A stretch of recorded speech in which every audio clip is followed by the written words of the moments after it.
তোমরা সবাই কেমন আছো? আশা করছি ভালো আছো। আমিও খুব ভালো আছি। Welcome to Bengal Bloggers channel. Welcome একটা নতুন ভিডিও নিয়ে। আজ আর কি কি রান্না করেছি তোমাদের রান্নার সময় দেখানো হয়নি, তাই চলো দেখাই। অনেকদিন পর ভাজা মশলা একটু তরকারি করলাম। এই গরম পড়লে ওই তরকারিটা খেতে খুবই ভালো লাগে। তো চলো তোমাদের দেখাই। ভাত হয়ে গেছে আর এখানে দেখো কুমড়ো দিয়ে, সজনে ডাঁটা দিয়ে, তারপরে শাকের যে ডাঁটাগুলো হয় না মোটা মোটা, ওই ডাঁটাগুলো, তারপরে আলু, বেগুন, এই সব দিয়ে 5 মিশালি সবজি দিয়ে একটা তরকারি করেছি ভাজা মশলা দিয়ে। আর এখানে দেখো উচ্ছে আলু ভাজা।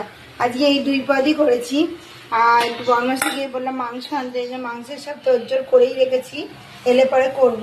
এখানে পেঁয়াজ কেটে রেখেছি, এখানে রসুন বেটে রেখেছি, সবই করে রেখেছি, এলে মাংসটা হবে। হয়ে গেছে, মাংসটা নুন হলুদ ভালো করে মাখিয়ে নিচ্ছি। আর এখানে তেল গরম চাপিয়েও দিয়েছি।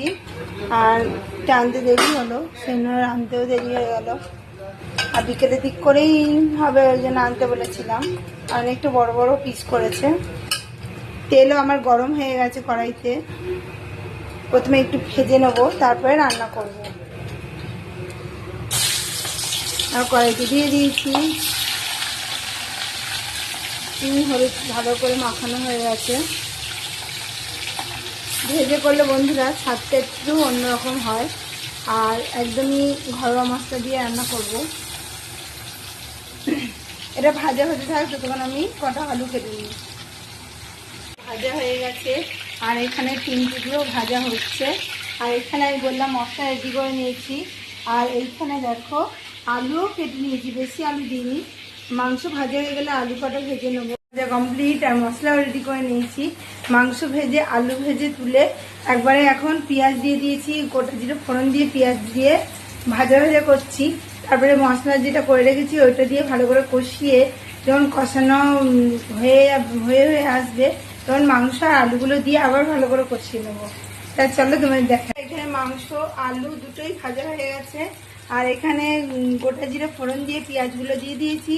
পেঁয়াজগুলো প্রায় ভাজা একদিক হয়ে গেছে, আবার আরেক দিক উল্টিয়ে দেবো। আর তেজপাতা দিয়েছি আর দিয়েছি গোটা জিরে।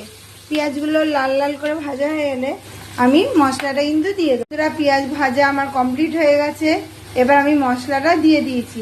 মশলা আর পেঁয়াজ রসুন ভালো করে কষানো হলে তবে কিন্তু আমি মাংসটা দেবো।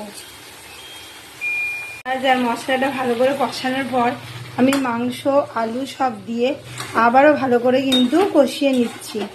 আর যতক্ষণ না চারিদিক দিয়ে তেল ছেড়ে আসবে আর মশলার গন্ধটাও কিন্তু বেশ সুন্দর হবে। আর এমনি স্মেলটা সুন্দর বেরিয়েছে, আরও যাতে সুন্দর হয় সেই জন্য একটু ভালো করে কষিয়ে নিতে হবে। আর যত ভালো করে কষাবো তত কালারটাও খুলবে আর দেখতেও সুন্দর লাগবে, খেতেও কিন্তু ভালো লাগবে। তো আলু মশলা ভালো করে সাঁতলে কষিয়ে নিয়ে আর সুন্দর একটা স্মেল এসে তেল ছেড়ে দিয়েছে। তারপরে কিন্তু আমি পরিমাণ মতো জল দিয়েছি। এবার একটা থালা নিয়ে নিয়েছি, এটা দিয়ে কিন্তু আমি ঢাকা দিয়ে দেবো। ফুটে তাড়াতাড়ি কুক হয়ে গেলে তারপর তোমাদের কাছে কমপ্লিট হয়ে গেছে। আর ঝোলটা এইটুকুনি রাখবো। আর কেমন হয়েছে কমেন্টে জানাতে ভুলো না। এবার পরোটা করতে চলে এসেছি। আটা ময়দা তো দেখলে আগেই মাখা ছিল, শুধু এবার বেলে নেবো। আর বাইরে দেখো মেঘ ডাকছে, বৃষ্টি যখন দুপুরবেলা একটু হয়েছে, আর এখন কতটা আমি জানি না। তাই চলো ঝটপট করে পরোটাগুলো করে ফেলি। গামলার মধ্যে লেচি করা আছে আর এখানে কিছুটা বেলেছি, দেখতেই পাচ্ছ কিছুটা বেলা রয়েছে। আর এই যে একটা এখানে বেলছি, এখনো এতগুলো পড়ে আছে। তো চলো ঝটপট করে বেলে ফেলি, তারপর আবার দেখা হচ্ছে। ভিডিও আমি এখানেই রাখছি। আমার ভিডিও যদি ভালো লেগে থাকে অবশ্যই চ্যানেলটা সাবস্ক্রাইব করবে, লাইক কমেন্ট শেয়ার করতে ভুলো না। কাল আবার নতুন ভিডিও নিয়ে খুশি গিয়ে আসছি। সুস্থ থাকবে, ভালো থাকবে, সবাইকে ভালো রাখবে। বাই।